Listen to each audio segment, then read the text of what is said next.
ya 12-15 gitu ya. Mohon kepada Ibu Tina ya, berbicara lagi dengan tema kebutuhan dasar manusia dan keyakinan kelas. Sebelum Ibu Tina memulai, monggo silakan kasih dulu close yang meriah.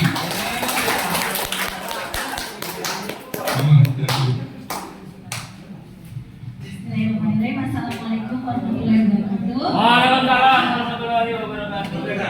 Merdeka.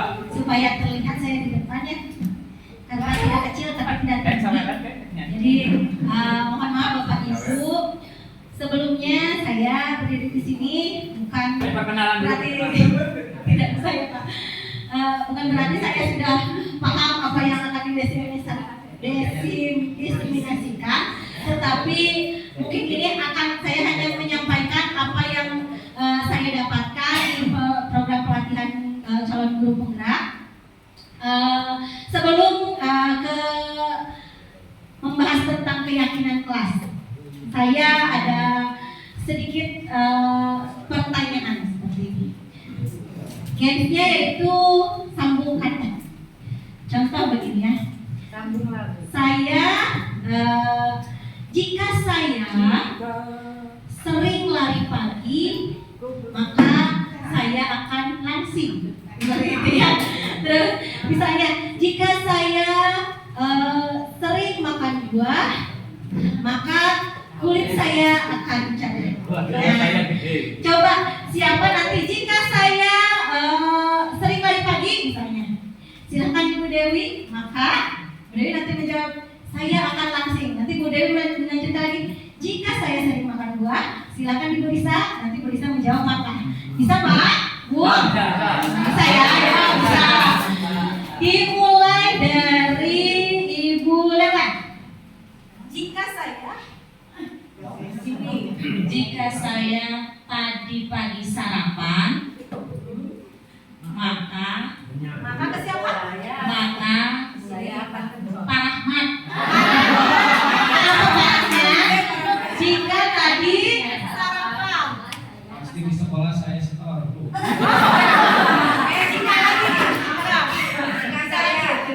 Jika saya pagi-pagi minum kopi, maka saya Pak Dendi makan? Maka kalau tidak ngopi, Pak Dendi makan akan? kalau saya belum ngopi pasti saya ngantuk. Oh betul. Jika lagi Pak Dendi? Jika saya belum merokok, Belum. pasti saya akan Minta rokok.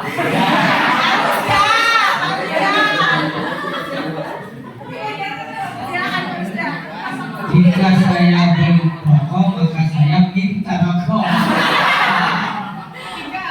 Selanjutnya jika lagi Pak Rizya? Jika saya minta rokok, berarti saya Tidak punya tidak punya rokok. Jika lagi silakan. Jika saya punya istri dua.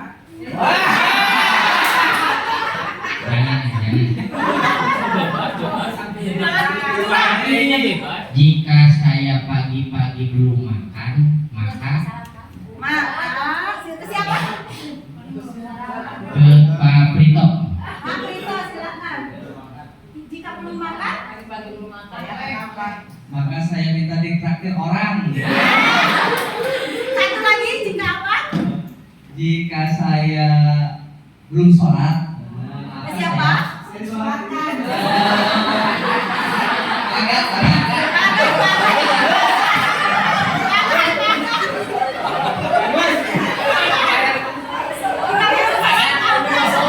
maka saya alhamdulillah tadi. Jika saya belum mandi, maka Mau. akan bau. Terima kasih di pembawa semuanya. Terima kasih Bapak Ibu, tadi sudah berjika-jika dan bermaka-maka ya, sudah berandai-andai, tapi yakinnya hasilnya kalau kata saudara, jika saya pakai sarapannya banyak, maka kata Pak Rahmat karena selalu setor, maka akan setor.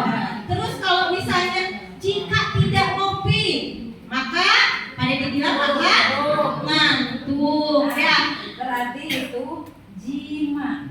Jika makan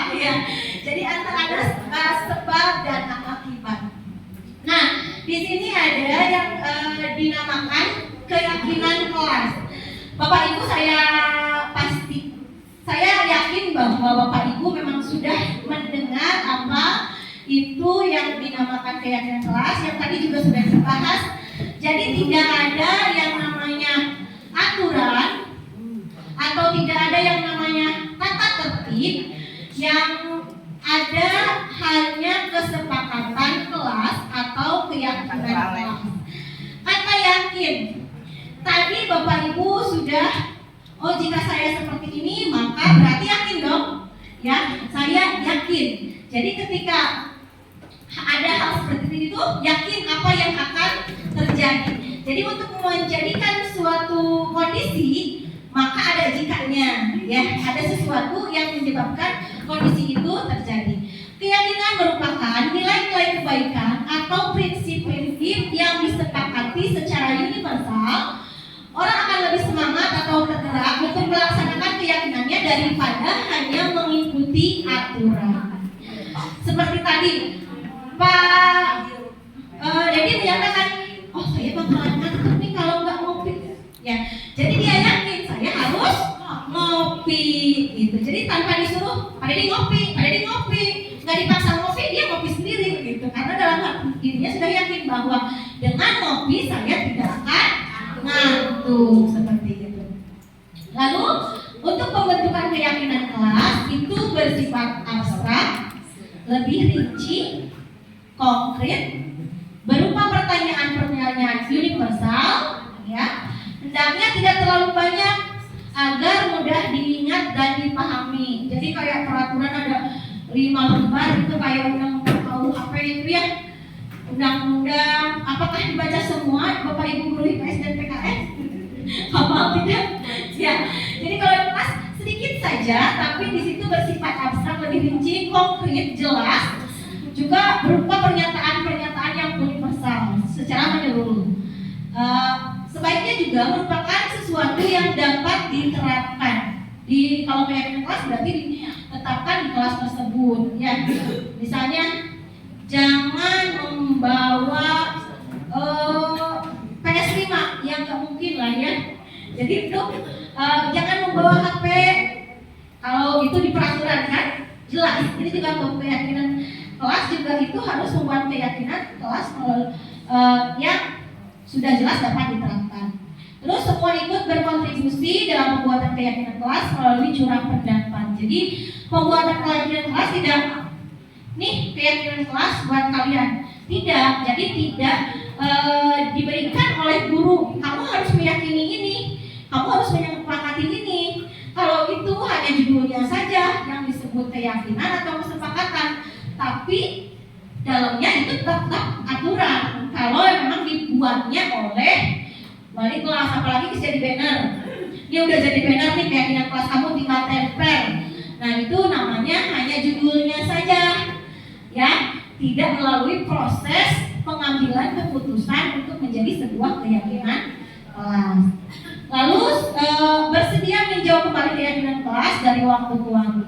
Jadi keyakinan kelas itu tidak dari masuk kelas 7 misalnya sampai keluar ke kelas 8, keyakinannya itu saja tetap bisa saja keyakinannya tetap, tetapi boleh juga dengan seiring berjalannya waktu, oh kayaknya keyakinannya ini nggak tetap nih buat kita ganti dengan keyakinan yang lain, atau keyakinan ini udahlah nggak usah dimasukin lagi, boleh dihilangkan, atau ada nih harusnya ini ada tapi nggak terbahas waktu itu, jadi kita menambahkan di tengah-tengah perjalanan juga tidak apa-apa, ya. Jadi tidak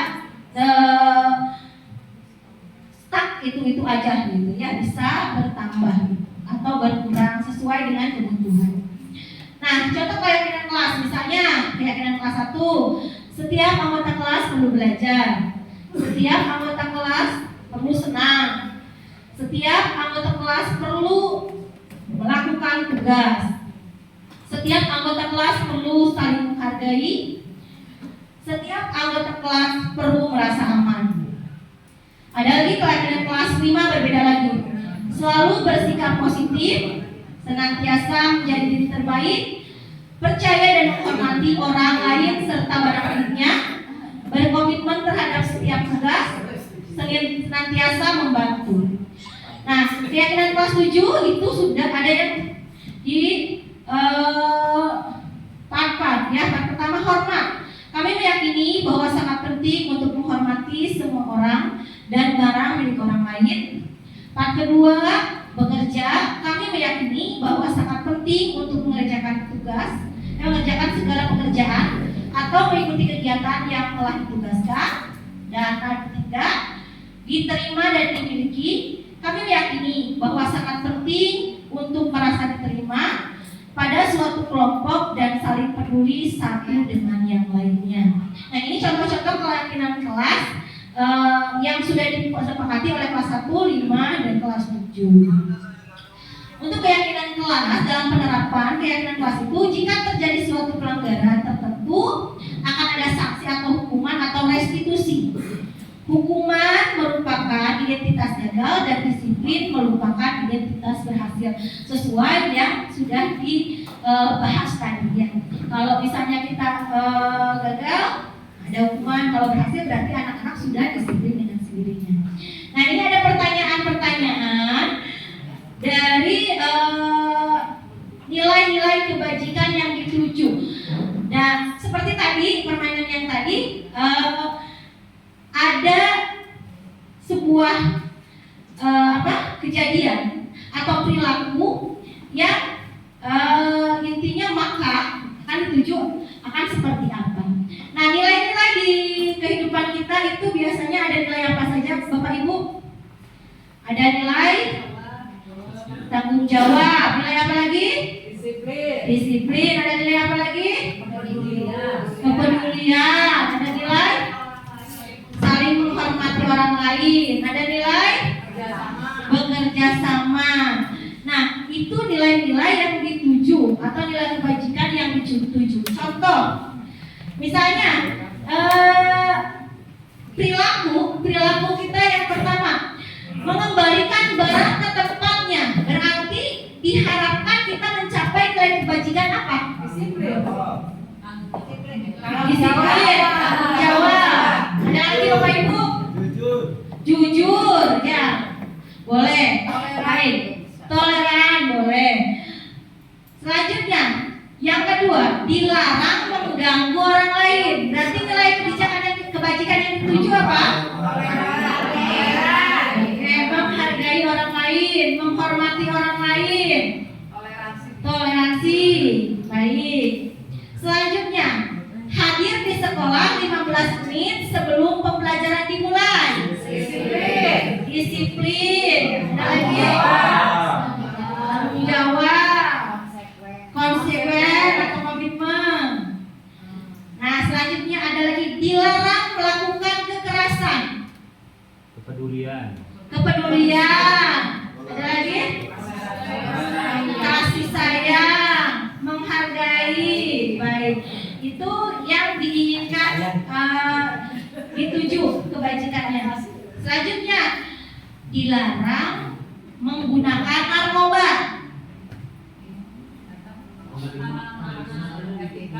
Etika.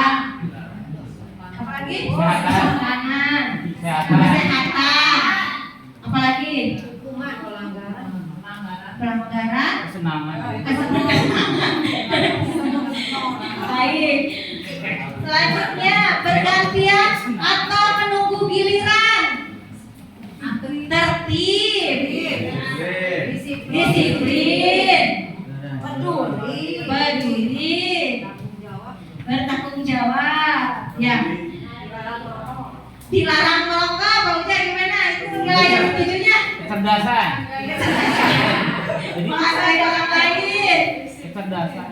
Kesehatan. Ya. Pemborosan. Ekonomi, disiplin ekonomi. Menampung di rokok ya. Menggunakan masker saat sedang sakit flu dan batuk. Kalau Bu Isti sedang sakit flu, berarti nilai kebajikan yang dituju sama Bu Isti apa? Peduli, menghargai orang lain. Ya, kesehatan juga.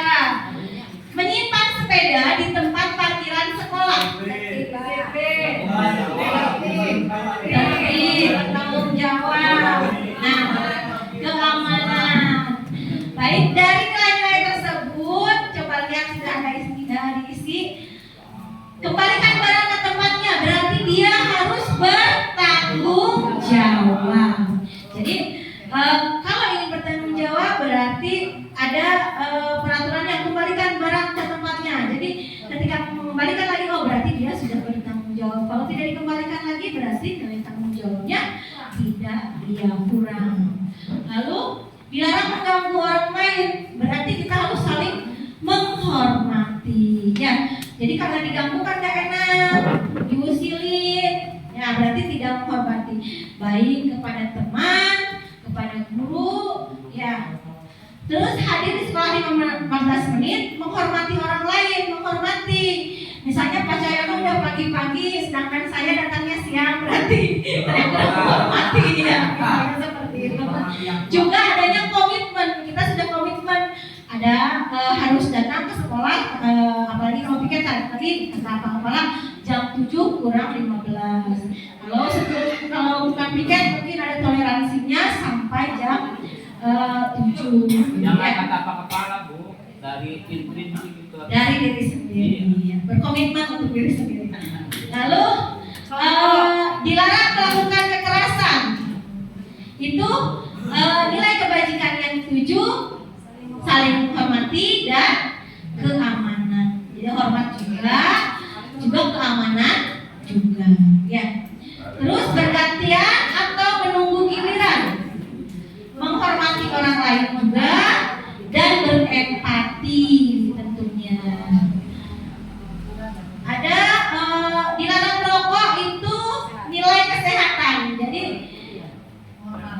dari kesehatan untuk diri sendiri juga untuk orang lain juga ya. Dan menghormati orang lain, menghormati orang sekitar. Makanya suka ada zona merokok. Makanya kami suka merokok di sebelah sana sehingga tidak merugikan orang yang tidak merokok, karena perokok pasif lebih berbahaya daripada perokok aktif. Selanjutnya coba kita tahapan membuat keyakinan kelas. Ada tahapan-tahapannya. Bagaimana kalau kita simulasikan? Yang pertama itu meminta siswa untuk menulis keyakinan. Langkah awal yang bisa dilakukan adalah meminta siswa untuk menulis keyakinannya. Contohnya Bapak Ibu misalnya adalah siswanya, tidak ditulislah, disebutkan saja kira-kira keyakinan kelasnya. Saya yakin bahwa di dalam kelas itu ketika pembelajaran harus apa? Ada yang bisa? Maka dari belakang dulu, Pak Ahmad. Ruangan harus bersih. Selanjutnya harus fokus belajar. Selanjutnya Pak, Penerangannya harus jelas. penerangan harus jelas. Kebersihannya dijaga. Suasana tidak ribut. Ada lagi? Tidak makan di kelas. Ada lagi? Jangan di kelas. Oh iya, boleh. Jangan buang air besar di kelas katanya.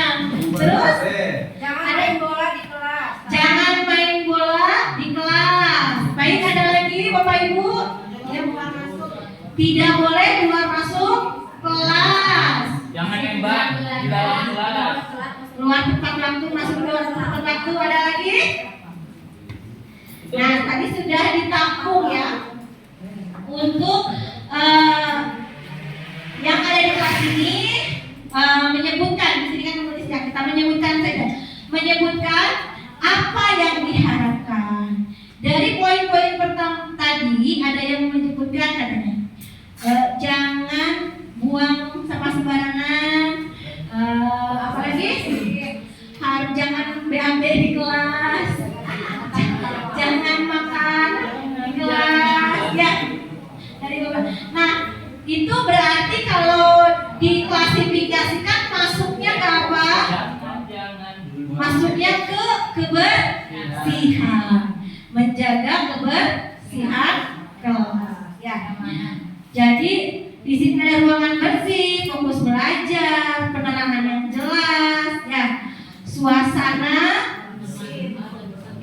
tidak ramai, tadi tidak makan minum ya, tidak makan minum.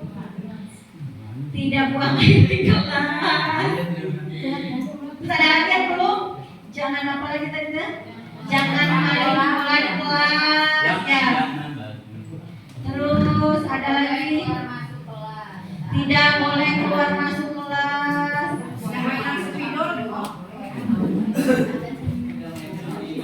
Ya? Tidak bercermin.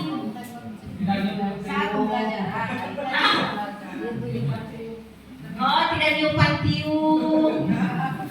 Sepertinya saya. Ya. Tidak bercermin.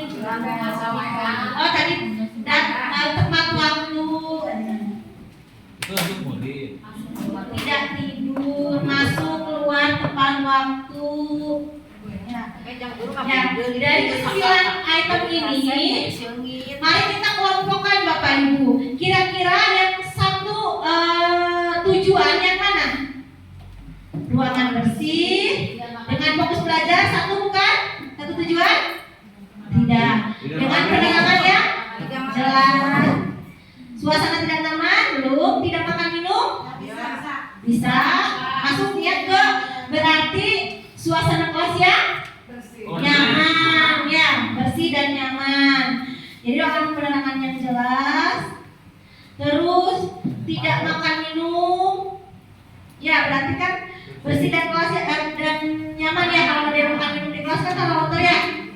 Selanjutnya yang tidak BAB masuk. Nah, kan dari ke-32 siswa yang kita ajar di kelas itu punya pemikiran yang berbeda-beda ya. Tapi ada juga mungkin yang pemikirannya sama. Nah, makanya kita kelompokkan menjadi yang tujuan pemikirannya sama, apa tujuan kebijakan yang kebajikan yang akan ditujunya sama, kita kelompokkan.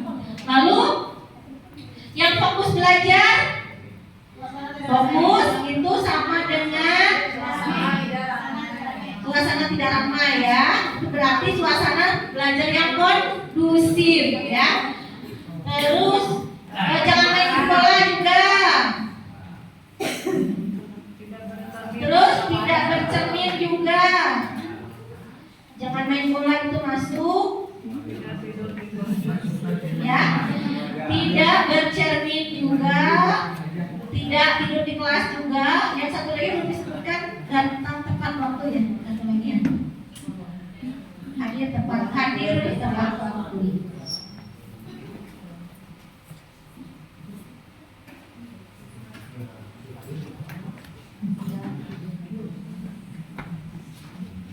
Dari 10 item itu berarti sudah kita klasifikasikan menjadi kalau ada tempat waktu itu masuknya on time ya, sendiri ya, itu sendiri tidak ada temannya. Baik, jadi ada 3, ada ruangan bersih, penerangan yang jelas, tidak makan minum, tidak BAB di kelas, terus fokus belajar, masuknya ke suasana tidak ramai, jangan main bola di kelas, tidak bercermin, tidak tidur, dan ada lagi yang sesirian yaitu ada tempatnya. Nah dari sini kita sudah mengelompokkan menjadi 3 bagian tersebut. Lalu kita buat sebuah kesepakatan kelas dari bahan-bahan ini yang sudah dikelompokkan menjadi 3 kelompok itu. Tetapi kita harus menggunakan kalimat positif. Saya bertanya, kalimat positif itu apa?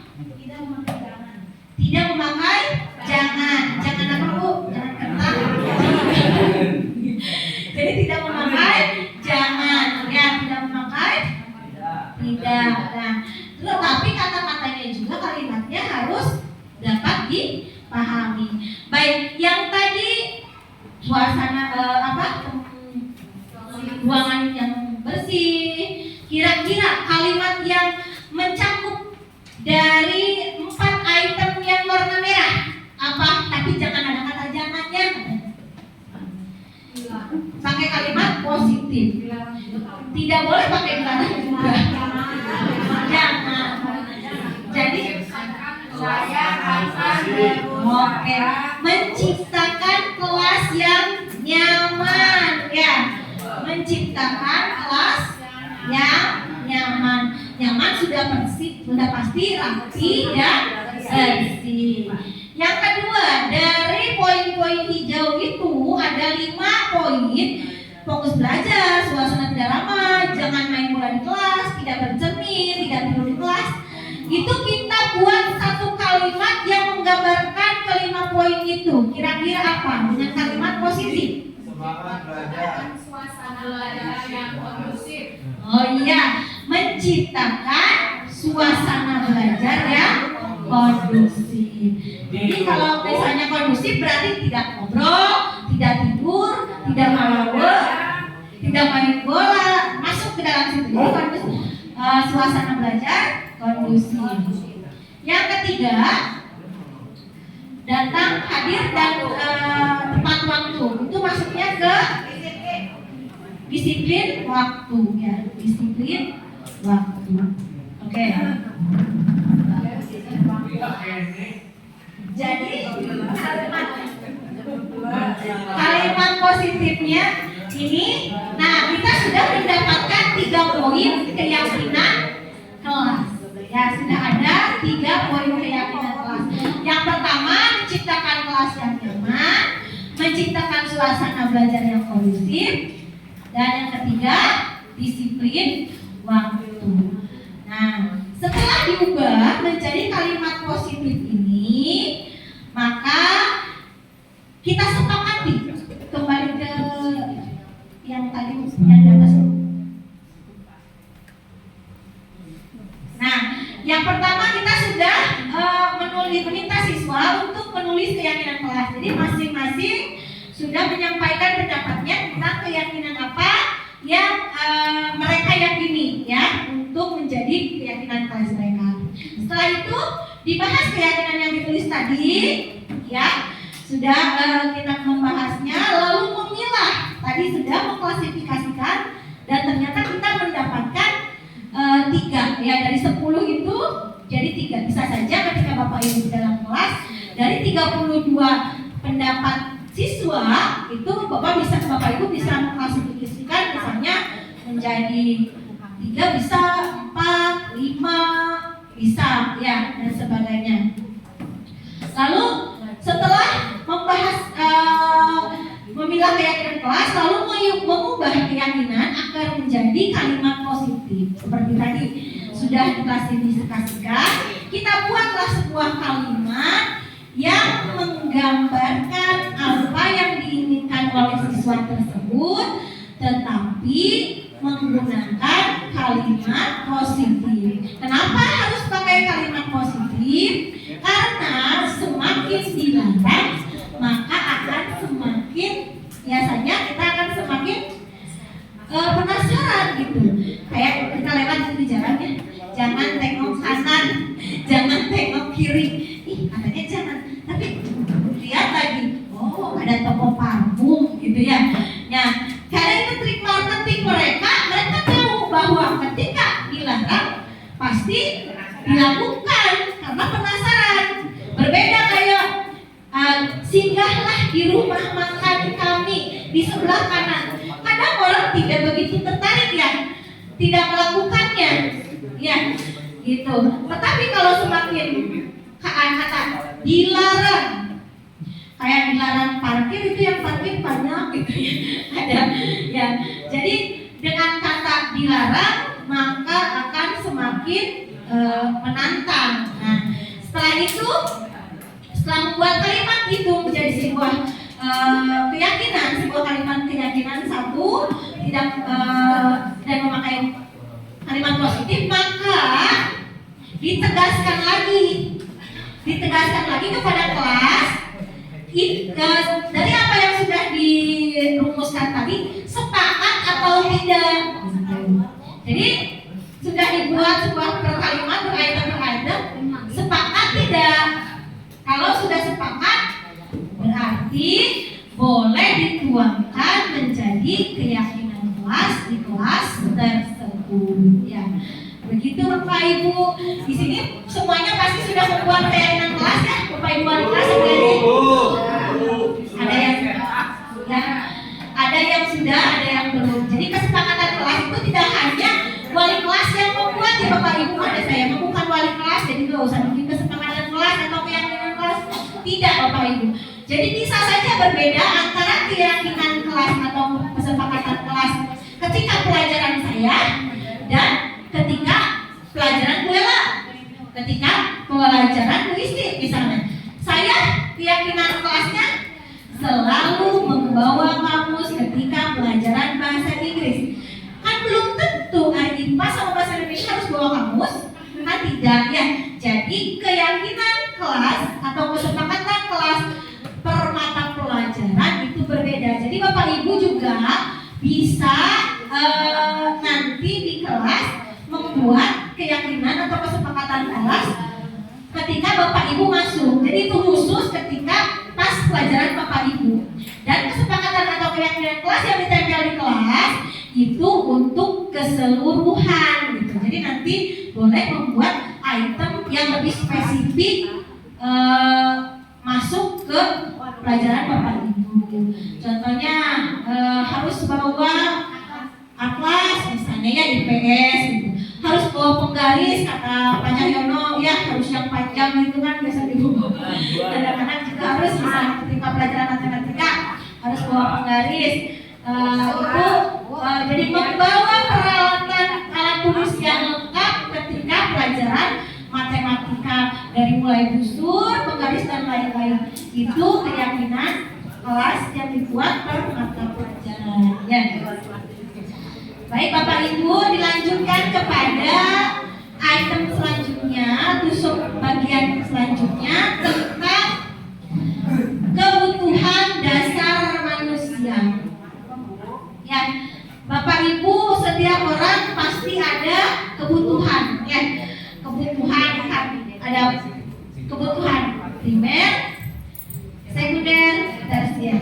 Nah, di sini yang akan saya bahas tentang kebutuhan dasar manusia menurut William Glasser. Ya, jadi ada kata saya mah kebutuhan manusia tidak hanya satu, bukan 5. Satu aja bukan 5 duit.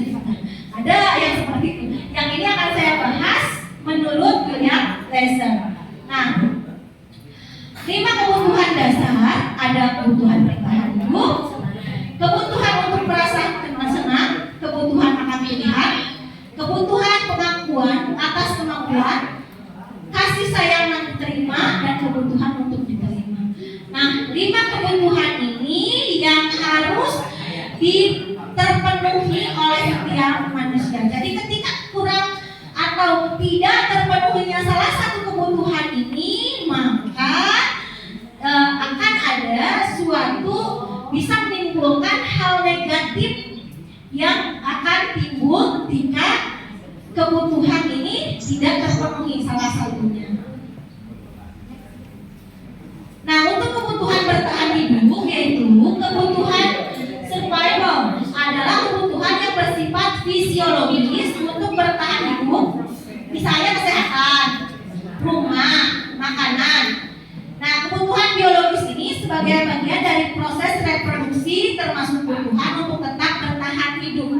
Jadi ini masuknya kebutuhan jasmani, ya.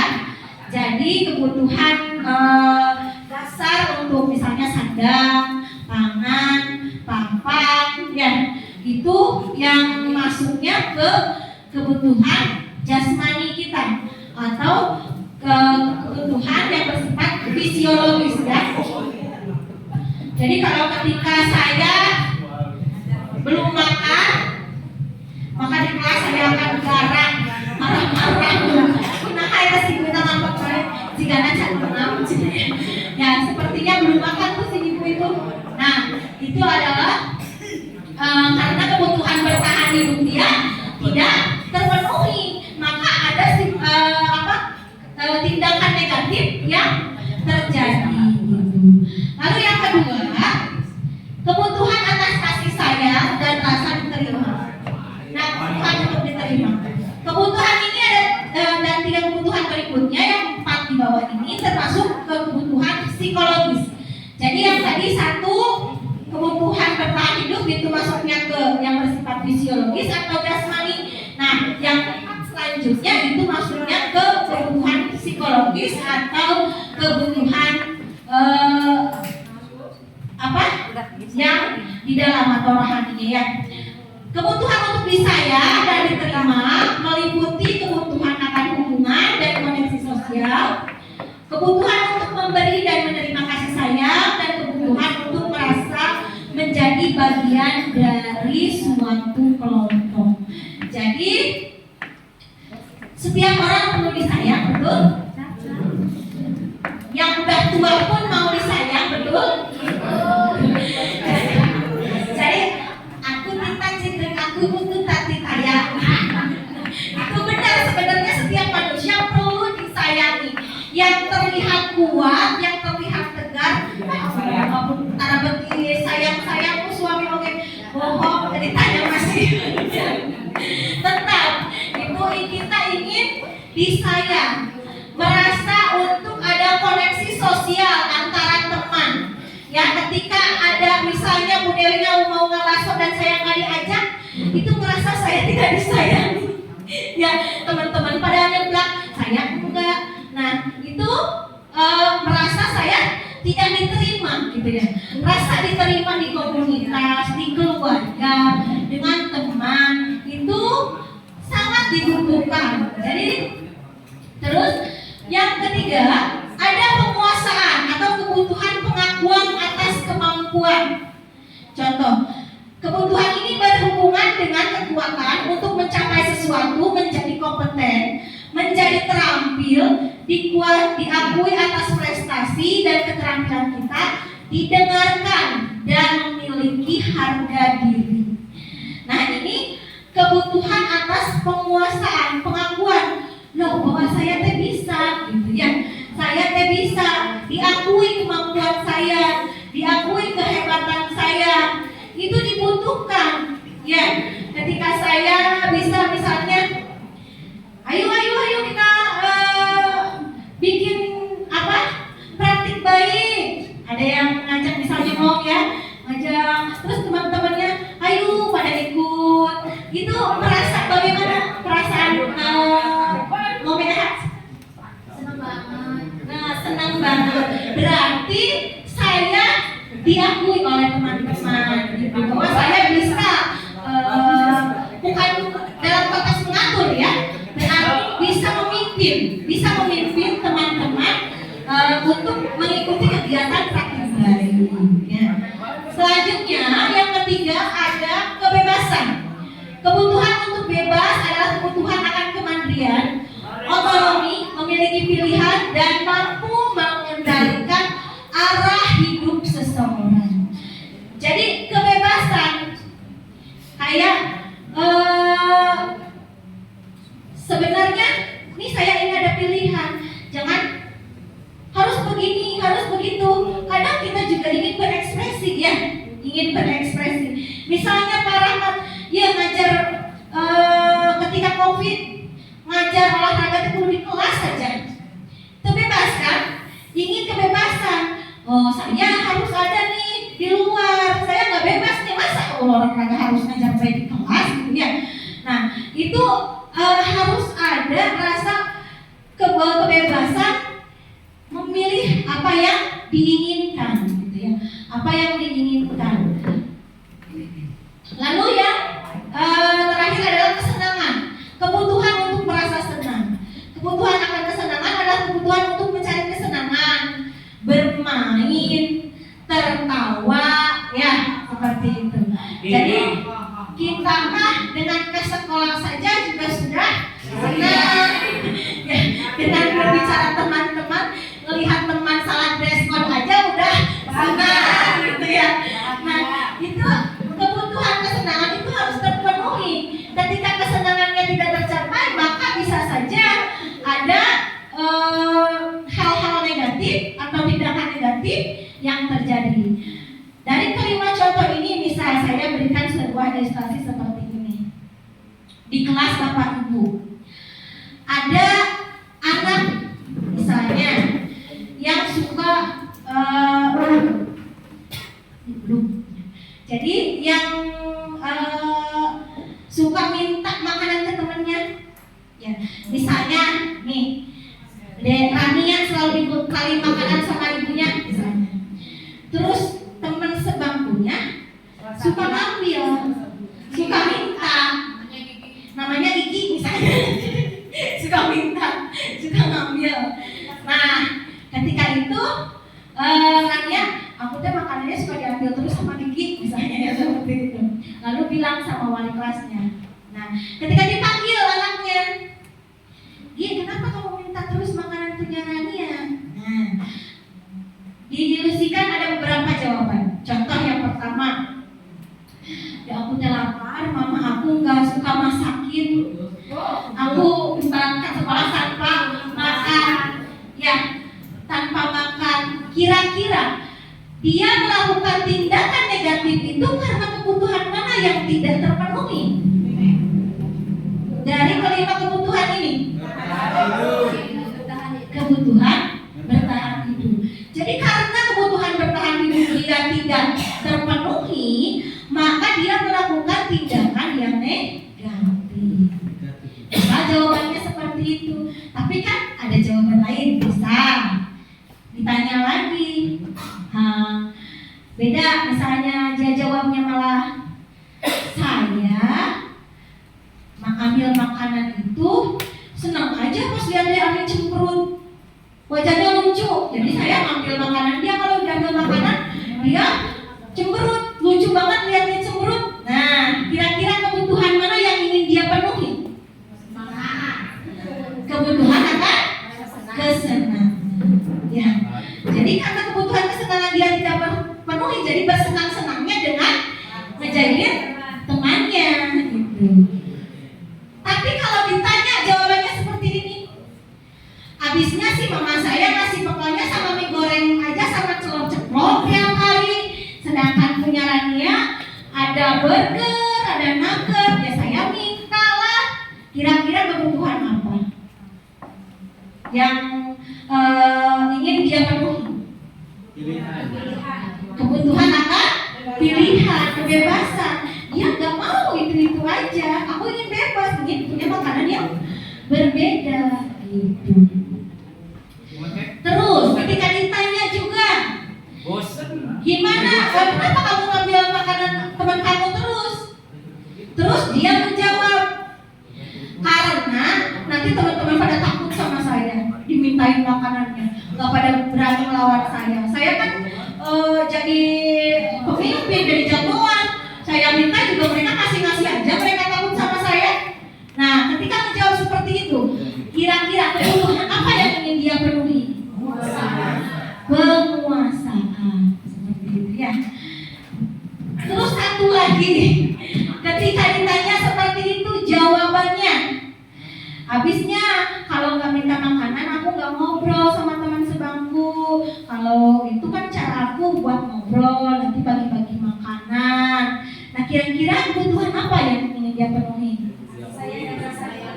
Kasih sayang dan rasa diterima. Jadi kebutuhan, 5 kebutuhan itu harus terpenuhi agar tidak ada tindakan-tindakan negatif ke depannya. Begitu. Selanjutnya ada kasus seperti ini. Dinda, seorang anak kelas 3 SD, begitu tiba di rumah sepulang sekolah, menangis dan mengadu pada ibunya bahwa dia benci pada Ibu Rani, gurunya. Nah, ketika ditanya, ya menurut Anda kebutuhan apa yang berusaha dipenuhi oleh Dinda? Jika jawabannya seperti di bawah ini. Bila Anda berada dalam posisi Ibu Rani dan mendengar informasi dari ibunya Dinda tentang perasaan Dinda hari itu, apa yang akan Anda lakukan pada Dinda besok ketika Dinda masuk sekolah agar kebutuhan Dinda terpenuhi? Coba. Ketika jawaban Dindanya seperti ini. Ketika ditanya, Dinda jawab ini, Ibu guru bilang aku tidak boleh bersenandung sewaktu mengerjakan tugas. Katanya kelas harus tenang, tidak ada suara, kan gak seru jadinya. Kira-kira kebutuhan apa yang tidak terpenuhi oleh Dinda? Kebutuhan kesenangan. Terus ibu guru tidak menyapaku hari ini, padahal aku bawa tempat minum baru loh. Pengakuan kasih sayang. Ya, aku bosan masa belajarnya cuma gitu-gitu aja, dengerin ibu guru aja, ceramah aja. Kira-kira kebutuhan pilihan apa? Ketika Dinda jawab begini, aku sebel gambarku tidak rapi, tapi malah ibu guru nunjukin ke teman-teman aku di depan kelas. Kira-kira dia jadi apa? Jadi malu, jadi down. Makanya dia kebutuhan apa? Yang penguasaan. Dia nggak merasa unggul dari yang lain gitu ya. Nah, tindakan Anda kira-kira jika jawaban Dinda yang pertama, tindakan Anda nantinya akan seperti apa? Bawa ke BK. Yang kedua, bawa ke TK. Oke, bawa ke TK. Ya, sudah nyanyi bela gitunya sama anak-anak TK. Oke. Yang kedua, jika tidak menyapa sudah. Jadi kedepannya apa? Bisa pakai bajunya bagus, sepatunya bagus, sepatunya bagus ya, seperti itu. Terus yang ketiga, besoknya jika anaknya diberi oke, pembelajarannya dirubah. Katanya nggak mau gitu-gitu aja, nggak mau ibu guru ngomong aja, dia dengerin. Ya, tanya kesukaan dia apa? Ya betul. Terus penguasaan di situ. Aku sebel gambar tidak rapi, malah ibu guru nunjukin ke teman-teman di kelas. Gimana? Ya, ketika nunjukinnya disebutnya ini bagus, gitu ya. Tidak disebutkan jelek atau ketika mana kamu yang paling bagus nih, ibu tunjukin ke teman-teman, disuruh pilih dulu anaknya. Yang mana yang kira-kira diizinkan untuk dilihatkan kepada teman-temannya. Jadi setiap ada hal negatif yang dilakukan oleh siswa atau anak itu kita lihat dulu apa sih kebutuhan dasar yang tidak terpenuhi sehingga memunculkan tindakan negatif. Karena sejatinya tindakan negatif yang terjadi bukan hanya di anak saja ya, tapi di orang tua, di pokoknya seluruh manusia, tindakan negatif yang terjadi itu karena tidak terpenuhinya kebutuhan dia, kebutuhan dasarnya tidak terpenuhi, maka jalan yang ditempuh adalah sebuah tindakan yang negatif.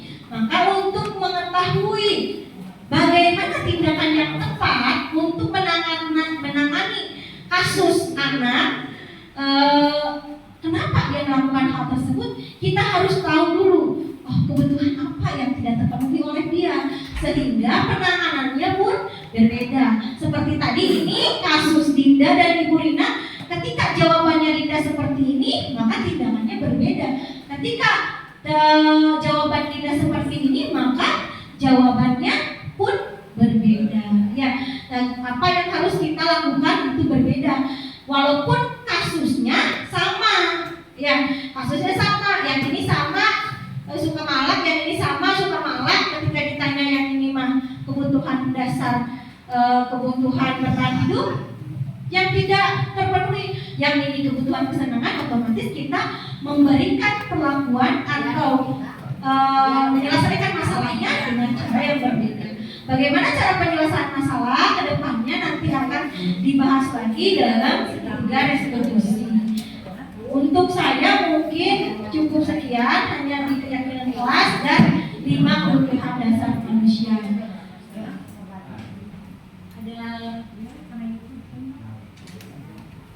Ada tanya jawab ini? Ya, silakan. Silakan kepada Bapak Ibu. Ini mungkin, iya, 3 pertanyaan bisa ini ya. Kalau silakan, siapa yang mau bertanya silakan diajukan jari.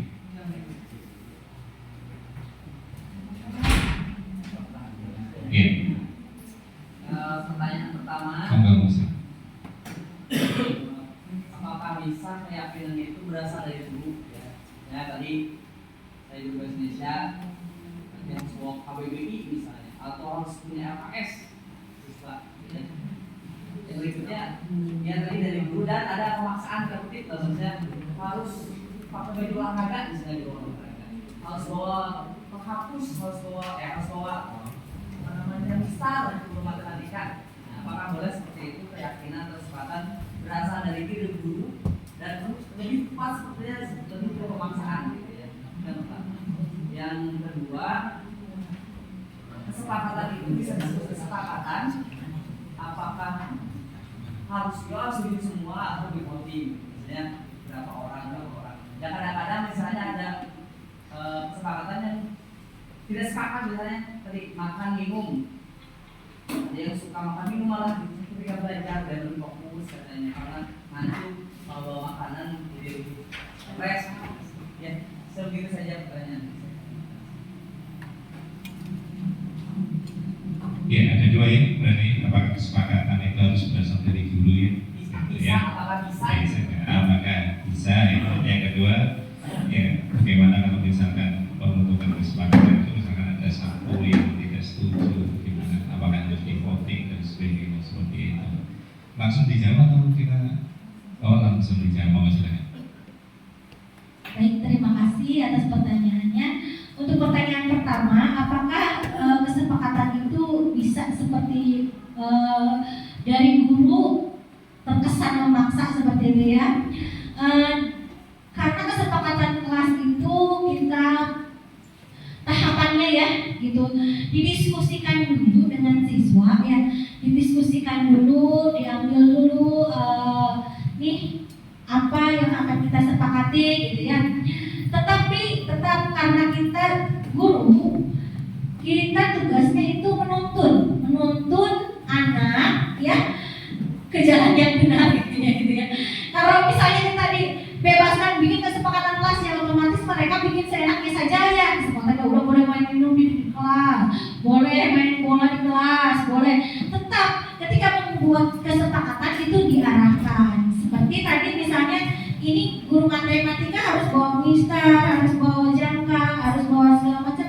Mungkin anak apalagi kelas 7 ya, ketika belajar bahasa Inggris, saya berharap anak-anak semua bawa kamus, tapi mereka nggak tahu kamus itu apa ya Bu, gitu. Mereka nggak tahu ya. Jadi memang sebelumnya pun, sebelum kita membuat kesepakatan itu, kita mengarahkan gitu ya. Mengarahkan begini nih, nanti kan kita bakal belajar ini, nanti kita butuh ini, kira-kira ini untuk kamu nih mau belajar bahasa Inggris. Nah, kalau kata-kata dalam bahasa Inggris itu kita bisa nyari pagi bahasa Inggrisnya apa, carinya di mana? Carinya di kamus. Kamu tahu nggak kamusnya bentuknya seperti ini? Terus nanti kamu nyarinya seperti ini. Ini kayak gini. Kalau ibu suka bawa kamus nih untuk mempermudah, nanti nyarinya seperti ini kan? Jadi yang kita nggak tahu bisa tahu. Ketika kamu dapat tugas mau nanya ke teman nggak tahu. Ketika nanya ke ibu masa satu-satu nanya ke ibu, atau mungkin di tugas buat di rumah mau tanya ke siapa. Nah kalau kamu punya kamus, berarti kamu mempermudah kamu untuk belajar bahasa Inggris. Kira-kira itu diperlukan tidak ya ketika pembelajaran seperti itu ya? Nanti mereka akan berpikir sendiri, oh iya ya kamusnya perlu ya. Jadi ketika belajar kita mending bawa kamus ya setiap pelajaran bahasa Inggris gitu ya. Jadi intinya tidak memaksakan, karena kalau memaksakan itu namanya peraturan ya, harus bawa ini, harus punya ini. Itu maksudnya tetap walaupun judulnya kesepakatan, kalau memang prosesnya seperti itu maksudnya ke aturan, peraturan atau tata tertib ya. Kalau ingin kita ke kesepakatan kelas, jadi diberikan dulu pemahaman bahwa ini penting loh untuk mempermudah kita nanti pembelajaran, harus bawa penggaris loh, harus bawa ini. Kalau ibu nih tiap mengajar, kalau kayak guru matematika kan suka bawa penggaris panjang, nah ini kan karena bapak gambarnya di papan tulis. Nah kamu bakalan lulus nggak kalau gambar di buku kalau nggak bawa penggaris? Nah nanti dibikin dulu memberikan gambaran kepada anak. Oh berarti ini harus ada ya.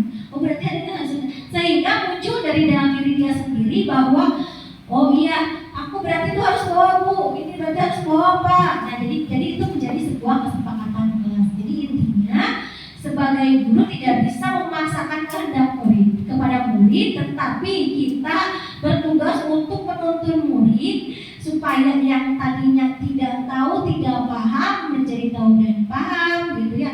Misalnya yang tadinya maunya negatif saja, supaya negatif itu dikurangkan dan yang positifnya kita kembangkan. Karena kalau misalnya 100% kita ngambil dari anak pun itu nggak akan jadi sebuah jaminan yang bagus ya, yang memang baik diterapkan di kelas. Kalau kita pikirnya ini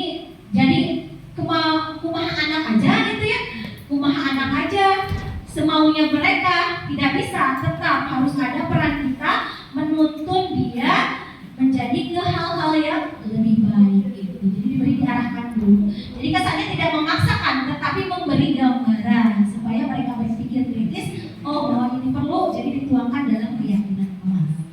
Itu pertanyaan yang pertama. Mungkin untuk yang kedua, apakah yang tidak sepakat ada ya? Yang tidak sepakat, yang ada sepakat, sama seperti mungkin demokrasi kita ya, yang sepakat ada, yang tidak sepakat ada. Tapi tetap kita harus mencari mufakat ya. Mufakat sama seperti tadi kita yang tidak sepakat, misalnya Bu, Pak, boleh lah makan minum di kelas? Masa nggak boleh? Kita memberikan gambaran, mengarahkan. Ini loh, kalau negatifnya makan dan minum di kelas seperti ini, positifnya gini-gini ya.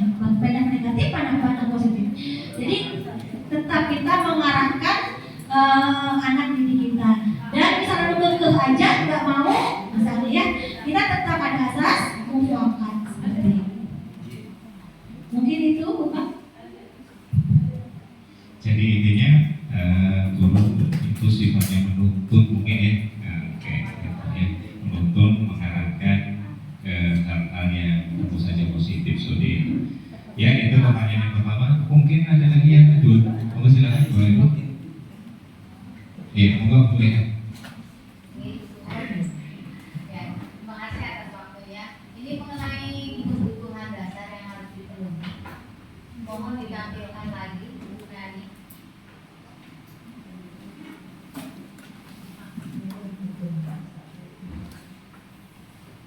Ya, itu yang kebutuhan dasar bertahan hidup ya. Ada yang bertahan hidup. Nah, kebetulan di kelas 9F ya, itu ada siswa yang motifnya seperti itu. Jadi sering, tapi di luar ini ya, di luar sering melakukan hal-hal yang negatif demi untuk apa ya, demi untuk memenuhi kebutuhan hidupnya itu. Nah, saya sebagai wali kelas merasa tersentuh, tapi waktu itu kan sebetulnya sudah dulu ya mendapatkan materi keyakinan kebutuhan ini dari Pak Suyan, tapi mungkin lupa. Nah ini sekarang kan diulang lagi, jadi saya tuh sebagai wali kelas merasa tersentuh gitu ya, merasa tersentuh. Jadi akhirnya saya memberikan tambahan uang jajan ya untuk meringankan beban hidupnya. Tapi kalau sudah berbicara kita dengan keyakinan kelas ini, saya berpikir apakah yang saya lakukan itu memang memberi dampak panjang atau tidak. Lalu mungkin pertanyaan saya ke Bu Nina, barangkali tips ya, misalkan saya tuh harus selain itu tadi yang memberikan tambahan uang jajan, yang berhubungan dengan keyakinan kelas ini, apa yang saya harus lakukan? Mohon ini tips ya kepada siswa tersebut agar saya mampu memberikan keyakinan kelas kepada siswa tersebut. Bisa dipahami Bu Nina pertanyaan saya? Terima kasih. Baik, terima kasih atas pertanyaannya Bu Nina. Untuk kasus yang tadi ya di kelas 9F, karena memberikan uang jajan, mungkin itu menjadi satu solusi ya. Tapi bisa solusi yang jangka pendek, memang dia terpenuhi, tapi nggak tahu itu kedepannya malah tergantung sama ibu gitu. Kalau ibu nggak ada, mungkin dia akan merasa tidak diperhatikan lagi, berkurang lagi. Akhirnya kebutuhan yang lain pun akan hilang. Nah, bisa kita terus melihat ketika udah dikasih misalnya, kedepannya apakah malah jadi ketergantungan atau apa. Jadi sebuah keputusan itu tidak bisa berkat dari sekarang keputusan itu baik, bisa jadi selamanya baik gitu. Jadi tetap harus ada kontrol selanjutnya. Yang lebih baiknya itu nanti ada dari Bu Nani ya yang menyampaikan bagaimana solusi, ada namanya segitiga restitusi dan posisi kontrol kita sebagai apa. Jadi diharapkan anaknya sendiri yang bisa memunculkan solusi, memunculkan ide. Jadi kalau kita yang memberikan ide, menurut kita itu baik, tapi nggak tahu apakah berdampak baik dari dia. Tapi kalau dia yang memunculkan, oh jadi saya harus gini-gini. Mereka meyakini bahwa dengan solusi itu saya bisa berubah. Mungkin saya bisa memperbaiki ekonomi saya misalnya. Jadi munculkan ide solusi dari masalah itu dari anak. Mungkin untuk kedepannya nanti akan dibahas oleh Ibu Nani untuk permasalahan ini. Demikian. Itu Bu Nani. Siap. Jangan pulang. Ya, Mbak. Itu berat. 12.30. Ya, oke, terima kasih. Mungkin masih banyak pertanyaan, cuma karena waktunya ini ya, Bapak Ibu ya. Dapat saya simpulkan tadi dari pemaparan Bu Nina tadi ya, bahwa ini kaitannya dengan yang tadi yaitu adalah tentang disiplin. Jadi disiplin kan merupakan perasaan taat dan patuh terhadap nilai-nilai yang dipercaya, yang merupakan tanggung jawab bersama. Pendisiplinan itu merupakan upaya untuk memasukkan nilai-nilai perasaan taat terhadap nilai yang dipercaya yang tanggung jawab itu salah satunya pendisiplinan itu adalah melalui keyakinan keras. Apa sih keyakinan keras? Tadi sudah diungkapkan bahwa keyakinan keras adalah seperangkat prinsip dan nilai yang disepakati bersama oleh guru dan siswa, gitu ya, oleh guru dan siswa untuk memandu perilaku dan interaksi di dalam kelas. Jadi keyakinan kelas merupakan salah satu pendisiplinan itu tadi, atau menanamkan nilai-nilai dan kultur positif itu seperti itu, ya. Dan inti satunya lagi yaitu keyakinan kelas harus selaras dengan kebutuhan dasar manusia. Itu yang bisa kita yang dapat saya catat dari pemaparan materi dari Bu Nina itu tadi. Ya, mungkin ada kata-kata penutup. Terima kasih Bapak Ibu yang sudah mengikuti kegiatan ini. Terima kasih atas partisipasi dan dukungannya. Mohon maaf jika ada salah kata. Wassalamualaikum warahmatullahi wabarakatuh. Waalaikumsalam warahmatullahi wabarakatuh. Ya, kita beri close dulu yang meriah kepada Ibu Nina. Oke, masih ada satu materi lagi, tapi kita perlu istirahat ya Pak.